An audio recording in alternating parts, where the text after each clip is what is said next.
Saan po natagpuan yung anak nyo na duguan na lamang? Doon din po sa lugar din namin, sir.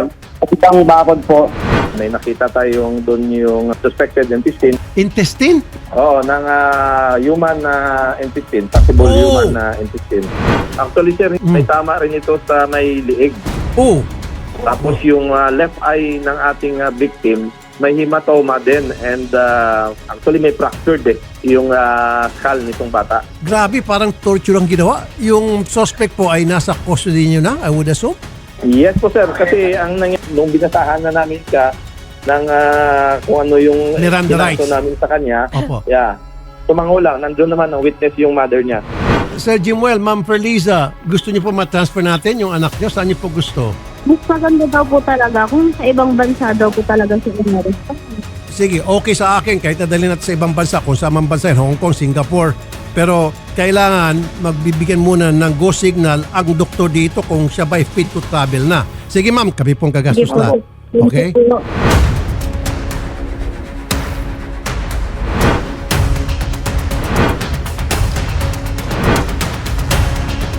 Nandito po kami para malaman kung ano po ang injuries po na natamo po ng ating pasyente. Bali nung dumating siya sa amin nung hapon nung March 31, ma'am, si Francis, no, yung pasyente po natin, mayroon ho siyang malaking hiwa sa tiyan, no, sa gitnang bahagi ng tiyan niya, ma'am. Yun yung unang-una mo talagang mapapansin kasi nakalabas talaga yung mga internal organs niya eh. Yung mga bituka niya, no, yung part ng tiyan, pati yung part ng malaking bituka. Tapos, pangalawa, meron ho siyang hiwa din dito sa gitnang bahagi din ho ng leeg. At saka may suspected ho kami na, kumbaga, traumatic na brain injury. Since meron ho siyang pasa-pasa sa mukha, mga iilang sugat, saka talagang malaki ho yung pagkakapasa sa paligid ng mata niya. May sinagawa rin po ba tayo, Doc, na surgery po, operation po sa pasyente? Actually, nung dumating ho yung pasyente, since ganun ho yung lagay niya, nasa critical na lagay ho talaga siya. So, nung dumating ho siya sa emergency room namin, pinabigay yung mga paunang lunas, yung suero, yung mga gamot na kailangan ibinigay ho. Tapos, minadali ho natin na maipasok siya sa operating room. Since yung hospital naman ho natin is trauma center, no? Capable naman ho kami ng mga ganitong kaso. As far as dun sa ginamit na weapon, wala naman ho kami nakitang natira dun sa loob. Yung talagang na-note namin nung time na yun is yung talagang major injury dun sa bituka niya. Sa kasalukuyan, Doc, kamusta po ang kondisyon po ng bata? Yung bata actually nasa ICU po siya ngayon, surgical ICU. Nabanggit po, Doc, nung family na nais lang mai-transfer once stable na po ang lagay ng pasyente. Pero dito po sa atin, Doc, sa ating hospital and then sa mga professionals po natin, sa mga doctors po natin, capable po na sa gamutan at procedure po sa after po ng critical period po ng bata. With regards po dyan sa ganyan, yung hospital ho natin, no, capable ho siya sa ginawang operasyon sa kanya, no, yung life-saving procedure na ginawa sa kanya, yung critical care monitoring ng pasyente, yung nutrition, yung mga gamot, lahat ho yun capable naman ho yung ospital. Ngayon ho, kung pag-uusapan ho natin yung talagang long-term goal, kung sakali kung talagang aabot tayo doon, yun ho yung kinakailangan na natin ng tulong, no? Bilang yung hospital ho natin, hindi po siya talaga transplant center, no? Ayun ho kasi yung isa sa tinitingnan natin na posibleng maging definitive na management dun sa bata. Ayun. Once na maging stable siya, hopefully, tingnan ho natin. Yung definitive na long-term goal and plan natin is intestinal transplant ho talaga. Yun ho talaga yung ano natin. Pero yung procedure ho kasi na yun, medyo masailan ho, no? Hindi ho siya simpleng opera. Medyo komplikado ho yun. At yung mga gumagawa ho nun, yung mga transplant specialist lang talaga dun sa mga transplant capable na institutions. Tanong din po namin, Dok, may babayaran ho ba ang pasyente sa hospital matapos po ang isasagawa pong mga ano po sa kanya, procedures po, operation? Po. Lahat naman ho nung ginawa sa kanya, no? Regarding ho sa treatment, sa mga gamot, sa kahit ho sa mga doktor, wala ho naman hong babayaran yung pasyente. No, as in, zero naman ho. Nakausap niyo po yung bata? Nakakausap naman po, kumbaga, nung mga unang araw, tinakausap nila na labang ka lang, hindi po kasi namin, kumbaga, Kinakausap tungkol sa nangyari. Kasi trauma po yung bata eh. Tulad po nung nakaraan po, natutulog po yung bata. Dinilisin po ng anak ko yung sugat niya sa mukha. Pagka dilat po ng bata, parang ano po, iyak siya ng iyak, sabi ko, gano'n siya. Alis ko rito, alis ko mga Kamusta naman po siya, sir, bilang anak po ninyo, si Francis? Sobrang sweet po ng bata. Tsaka halos lahat ng kakilala ko ay kaibigan niya. Tapos sa lugar po namin, pala kaibigan. Ano po siya, madaldal. Sabi nga po ng teacher niya na mahilig makipagdebate yung anak ko sa kanila. Kasi po, kailangan po pag may tanong ka sa kanya, ay masagot niya. Tapos pag siya nagtanong, masagot mo, parang bebo po. Ilan po bang anak po ninyo, sir? Si Francis lang po yun. Nag-iisang anak po ninyo. Okay. Noong nangyari po itong insidente, nasaan po kayo at ang kanyang nanay? Nasa bahay po ako nun, kumbaga, sideline lang po ako sa Labotas Fishpond po nung araw na yun. May dala po akong isda, kumbaga, 11 na ako ng tanghali umuwi. Kasi gabi yung ano po doon sideline. Hanggat sa time na 1, tinawag ko na po yung anak ko. Pag tawag ko po sa anak, naglalaro po sila. Sabi ko sa kanya na, Sa labas lang po sila naglalaro? Kakain na sabay-sabay kumain. Tapos ayun po, yung time na yun, kumain po kami sabay-sabay. Mga 2 po, mga bandan to, kaya 150, nasa ganun po. Nagsabi siya na maglalaro lang daw sila magpipinsan, yung dalawa pong kasama niyang bata. Anak po ng kuya ko yun. Kumbaga, normal po sa amin na ganun po yung paalam niya. Maglalaro sila magpipinsan.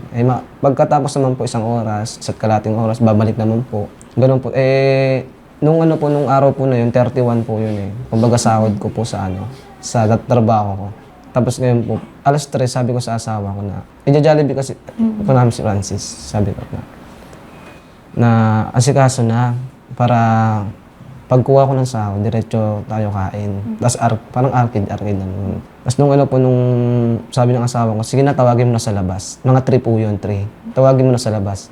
Hanggang po hinanap ko, umabot po ng 4. Sabi ko sa asawa ko, tulungan mo ako maghanap sa anak mo. Di ko makita, inigot ko ng buong lugar natin. Balik kapag naglalaro yung mga bata, saan po sila nakakaabot? Paikot lang po yun. Iskinita namin may paikot po yun eh. Tapos ngayon, nagulat na lang po ako. Yung 2 bata yung nakauwi. Anong oras po sila nakauwi, sir? Mga bandang alas 3 po. Nakauwi na po sila. Tapos may pumunta pa nga mga bata doon. Kuya, nasan po si Francis? Tapos, akala kasi nila umakit na eh. Kasi yung 2 bata umakit na. Sabi ko, wala dito na sa labas. Tatawa. Tapos pinatawag sa akin ng asawa ko. Hanap po ako ng hanap nung time na yun. Hanggat sa umabot po ng 5. Yung sarado po ng trabaho ko, mag-6. Ang dami na po talaga naghahanap. Halos buong iskinita po namin naghahanap. Tapos ang nakita po ng kapitbahay namin na bata pa, 10 years old. Pag niya sa pader, may pader po sa amin sa lugar namin, may pader. Pag angat niya po sa pader, nakita niya po yung anak ko, nakatulala, tapos ang dami pong dugo. Ibig sabihin, sir, malapit lang po sa bahay po ninyo? Opo, malapit lang Kung saan po in. nakita yung bata? As in, malapit. Tapos, yung bunso ko pang kapatid, kumbaga sumunod sa bunso po. Sabi niya, Kuya, yung pamangkin niya po ba yun? Sabi niya sa kapatid ko. Yung po puro dugo. Tapos sumilip po yung kapatid ko sa bakod, sabi ng kapatid ko na, Francis, ano ginagawa mo dyan lang? Ba't nandiyan po? Tapos iyak na po siya ng iyak kasi puro dugo po. Tapos hanggat sa tumalon po siya sa bakod, pagtalon niya sa bakod, yung bata daw po nakaganto. Nakatukod po kasi wala po siyang masandalan. Nabanggit niyo sa basurahan? Opo, may basurahan po. Okay. Nakaganto po yung bata. Tapos kumbaga tinutukod niya yung kamay niya para hindi po siya mapahiga. Kumbaga gusto niya po talagang, kumbaga inaantay May malay niya. pa. Rescue. Opo, may malay pa. Nakatulala lang po siya. Kumbaga nakaganon po, yan. Sasabi ng kapatid ko. Pagbaba niya daw, hindi daw umiyak yung bata. Tapos nakatulala lang. Tapos yung dugo po. Yung dugo niya dito, tuyo na po. Kumbaga pwede nang bakbakin po. Kumbaga sa sobrang tagal na po na nangyari. Buhat-buhat niya yung anak ko. Pumunta po sa bahay. tinawag yung kuya ko kasi bata pa kasi 16 years old pa lang yung kapatid ko. Parang natatakot na ako. Kuya, si Francis. Hanggat sa nakita ng kuya ko, yung dito nga po. Iyak siya ng iyak, sabi niya. Sinugod po sa hospital. Kumbaga, tricycle po. Sinugod sa hospital. Nakita po ng kuya ko, dito lang po yung tama eh. Pagsugod po sa hospital, tapos nung binuksan po yung Damit niya. yung damit niya po, doon po lumantad yung kuya ko, sinuntok-suntok na yung pader. Tapos yung asawa ko po, sinabi niya sa asawa ko na, Leng, malabo na si Francis. Sabi niya, malabo na si Francis. Kasi po, halos dugo po, naligo na po talaga sa dugo eh. Sabi niya, malabo na si Francis. Pwede ba namin malaman, sir, itong suspect nahuli na, nasa kustodiya na ng pulis? Ayun, sa investigasyon po ng mga pulis at saka sa mga follow-up, nahuli nga daw po eh. Tapos ang nangyari po, sabi niya na binuksan niya daw yung laman loob, kinuha daw yung bituka, tapos tinikman. Panginoon, amin muna po si Francis. Huwag niyo na po muna kukunin sa amin. Pero gusto pa po talaga ng bata mabuhay. May binanggit siya, sir, kahit tabalit pa lang siya 5 taon. Ano yung gusto niya pag tinatanong mo? Anong gusto niya paglaki niya? Gusto niya po talaga maging pulis. May video po ako dito sa akin. Gusto niya po maging pulis. Tapos binubulungan ko po siya pag sumisilip po ako. Sabi ko lang, ay magpulis ka na. Tapos ikaw na magpahuli mismo sa gumawa sa'yo niyan. Nakapit ka lang. Kapit ka lang. Masusolusyonan din lahat to. Gagaling ka din. Promise. Gusto mo pang mabuhay. Lalaban kami. Mahal na mahal ka namin ni Mama. Mahal na mahal kita na. Gaya po nung pangako naman ni Sir Rafi, no, once na maging okay na po si Francis, ay kung ano po yung nararapat po na ibigay po namin tulong sa inyo, yung nabanggit nyo po, yung sa recovery po niya, yun na po yung kakailanganin natin after na ma-stabilize po yung kanyang kondisyon, maidala po siya sa ward, at kung ano yung aftercare na kakailanganin na. Doon po, papasok po kami, sir. Sir Rafi, maraming salamat po sa agarang action po. Mabuhay po talaga kayo. Kasi gusto po talaga namin mabuhay yung bata, mabuhay ng normal. Maraming salamat po talaga, sir.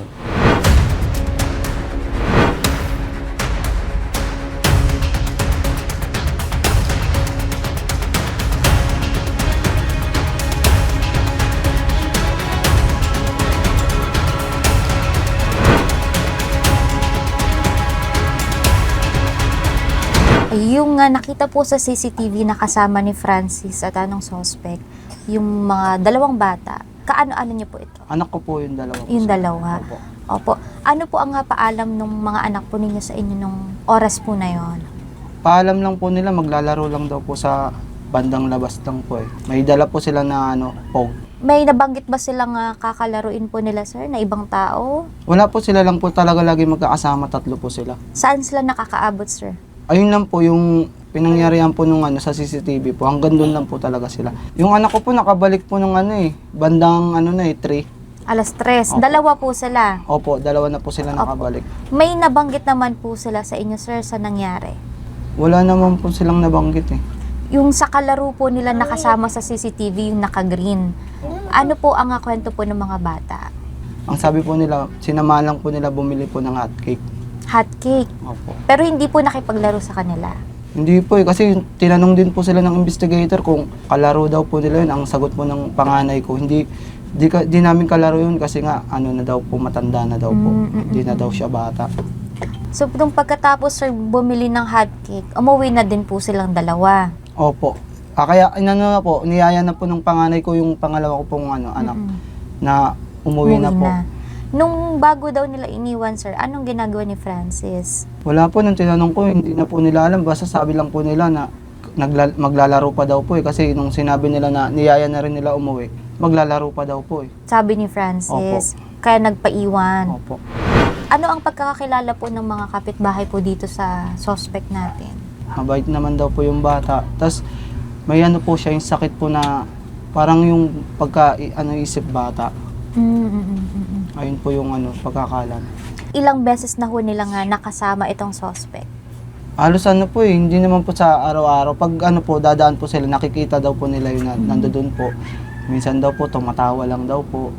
Pero hindi sila sumasama? Hindi po sumasama. So, unang pagkakataon lang yun na sumama sila? Opo.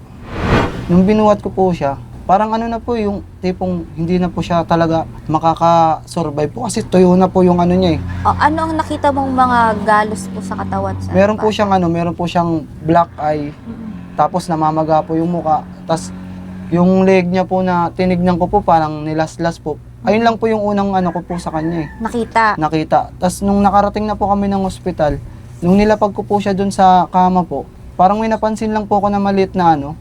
Di ko alam kung anong nakalawit na yun o ganun ko po sa ano. Hindi ko na po talaga matignan kasi ang laki po ng buka. Labas na po talaga yung bituka niya po eh.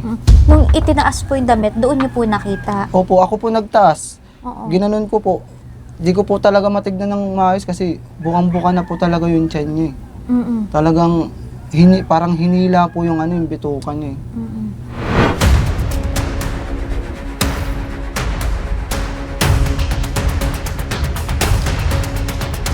Sir Jezrael, meron ho kayong pinapakita ho sa amin na CCTV. Opo. Kung saan nakita po si Francis. Opo. Saan po kuha itong CCTV, sir? Dito po yun sa may tindahan po na yan po. Okay. Ano po ang nahagi po ng CCTV, sir?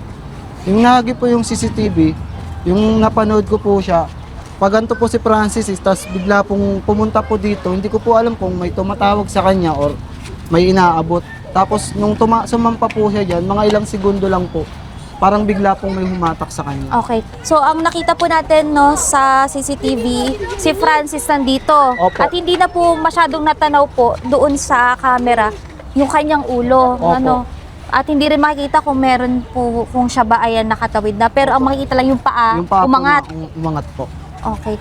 Pero kung makikita ho kasi ho natin dito no, mataas masyado yung pader. At kung susubukan man ho na tumalon ho ng bata, eh talagang madidisgrasya po siya dito kasi lagpas tao po itong bakod ho nila pag dito po sa kabilang side na po natin. Hindi po ito pantay.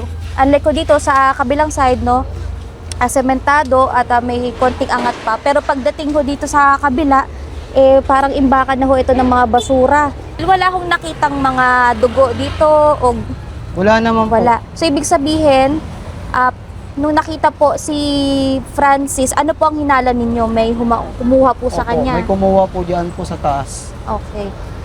Jan, ano ang nalalaman mo dito ng March 31? Kasi po ma'am, nung naganap na po ako mga 3 p.m. po, sumilip na po ako doon. Hindi ko po siya nakita nung time na yon. Tapos, pumunta po ako sa gitna para kunin yung bike. Para titingnan ko po sa solid. May sumigaw po na bata, sabi na may bata daw dun sa kabilang pader na kapula. Tapos yung pagsilip ko po dito, diniretso ko na po siya kasi hindi ko po muna namukhaan kung siya yun eh. Pagsilip ko po, siya po talaga. Tapos kinarga ko na po siya diretso, tapos inakit ko na po siya dito. Okay. Ano nga itsura ni Francis? Kawawa po talaga mami, nakaupo lang po siya, tapos di po siya umiimik. Pero gising po siya nun. Di po siya gumagalaw, nakaupo lang po, tapos nakatitig lang po sa akin. Nakapagsalita pa ba siya? Hindi po ma'am, kasi tinanong ko siya kung ano pong nangyari sa kanya, hindi po siya sa nagsasalita Okay. eh. Alas 3 naghahanap kayo, pero anong oras mo siya natagpuan? 5:50 po ma'am. So mga 2 oras o 3 oras na mahigit ang lumipas. No? Pwede mo bang maituro sa amin saan mo banda siya nakita? Dito ko po siya banda nakita. Doon po. Saan po siya dyan? Doon po banda, sa may mga basura.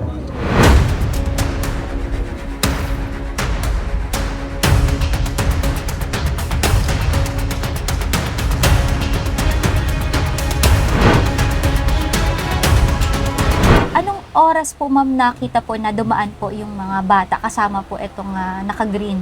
Ano po, nung dumaan po sila, parang 2:02. Kasi po 2:01. yung pumunta po yung lalaki doon. Siya lang po mag-isa. And then yung pagbalik niya po, may mga kasama na po siyang bata. So lagi po siya nandito po sa inyong kanto. Oo. Madalas ano lang ginagawa niya? Nakikipaglaro po sa mga bata. Tapos minsan naman po nakatambay lang, palakad-lakad, nakangiti, ganun po. Okay. Sabi po nung mama niya may sakit daw po. Inarinig ko nga po may sakit. Tapos sabi po nung mama niya nakaraan na umiinom daw po ng gamot. Bandang anong oras ma'am nakita itong si Francis na umakyat po doon sa pader? Magtotoo 9 po. Nakita rin ho ba ma'am na umakyat din yung yung dalawang bata? Hindi po. Pero nung pagbalik niya ma'am, nakita siya sa CCTV, ano na yung itsura niya? Nakahubad po. Yung damit po na nakasampay dito. Okay. Tapos may nakita rin tayo no, na CCTV, bandang mga ganun po, around 2:50, no ma'am, na nakaputi na siyang damit. Opo, Nakapagpalit. maligo po. Ayun.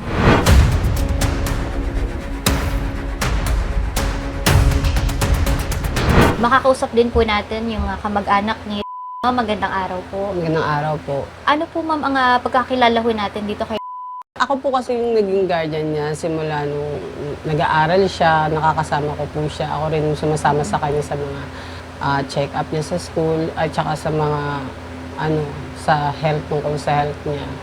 Actually po, sa totoo lang, hindi kami talaga naniniwala sa mga akusasyon sa kanya. Kasi nga, kilala po namin yung pamangkin ko na yun na hindi naman po siya nananakit. Tsaka po yung bata po kasi na mga nakasama niya sa CCTV, kilala po siya nun actually. Nakakalaro niya na po yun. Meron po siyang kondisyon, ma'am.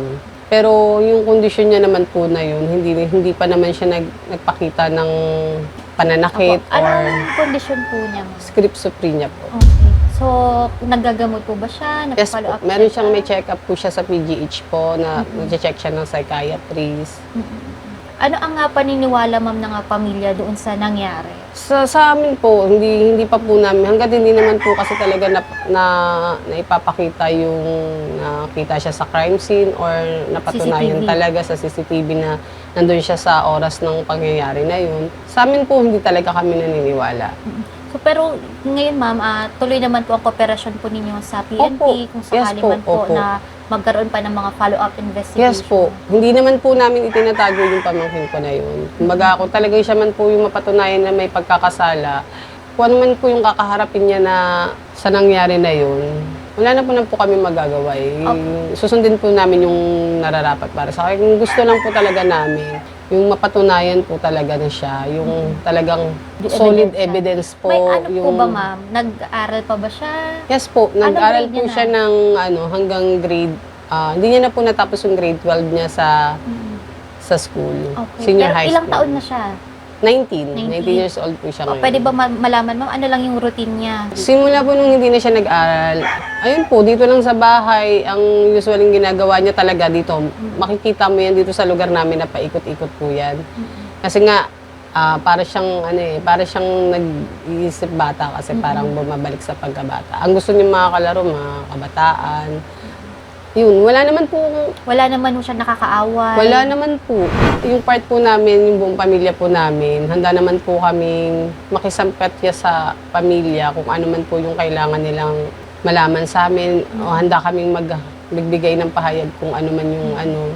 And then, ngayon po sa kasalukuyan, nakaka-detain po siya sa PNP. Yes po. May hearing na ho ba kayo, ma'am? Wala pa po eh. Hanggang sa ngayon po, nag-aantay lang din po kami ng update po ng galing sa ano.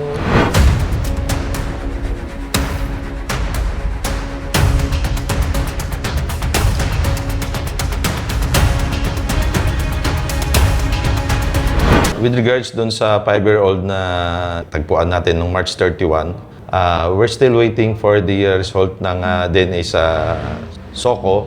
And then may mga evidence pa kami na piniprepare ngayon. It will be form part ng aming supplemental evidence na isasubmit sa Office of the Prosecutor. Medyo matagal yung sa DNA result. Usually daw 2 to 3 weeks, but sabi ng SOCO, they will expedite para yung result is makuha agad. Lalo na yung mga pieces of evidence, yung mga bote, and then yung intestine to confirm kung sa bata ba talaga. Confirm na wala ng intestine yung bata. Pero yung nandun na intestine, i-confirm talaga natin kung nasa bata ba talaga yun. Nabanggit po natin na nasa kustudiyan na po natin yung suspect. At ano po ang final po natin na kaso laban po sa kanya? Yes po, after the following day, nung na-confirm na nga ng bata na ito yung nanakit sa kanya, immediately after that day, in the presence of ng mother niya, binasahan sa natin ng kasong prostrated murder. Prostrated murder and violation ng Section 10A, Section 3 ng RA 7610. Yun yung pinile natin, nirecommend natin na kaso doon sa prosecutor's office. Ano ho ang nakikita po natin motibo dito po sa krimen? Sa ngayon, yung suspect kasi, of course, we respect yung rights niya na manahimik lang. So, wala pa kaming clear na kung bakit ginawa niya yan sa 5-year-old na bata. May tinitignan din po ba tayong anggulo, Hepe, kung itong suspect po natin ay may kasabwat sa krimen? Tinitingnan namin yung CCTV kung may kasama siya. So far, sa lahat ng mga footages, tsaka isang yung supplemental namin na evidence na nakita, wala kaming nakikita na kasama. So, itong suspect lang namin, yung nakikita namin na mag-isa, na ginawa niya itong sa bata. Even though tumango yung bata, kung sino na nakit sa kanya, na siya lang, which is kinonfirm ng bata, chinecheck pa rin natin yung anggulo na yan kung may kasama siya. Updated naman yung ating parents ng bata. Halos everyday nandito sila. Nakikita naman nila yung investigation. At the same time, kinakamusta din namin sila kasi may mga tumatawag sa amin na gustong tumulong. And we refer immediately sa parents. Sabi ko nga doon kay Senator Tolpo na baka kasi mas kampa, dapat tulungan. So directly na makipag-ugnay doon sa parents ng bata. We will assure na gagawin namin yung lahat na mapatibay palalo itong kaso na sinampa na natin sa Office of the Prosecutor. Nabanggit din po ng ni Sen. Raffy na kung sakali man po sa tulong po pinansyal, sa medical po ng bata, ay doon po kami papasok. Kaya maraming salamat po, Hepe, at sa Navotas Police Station. Yun lamang po. Thank you po. Apo.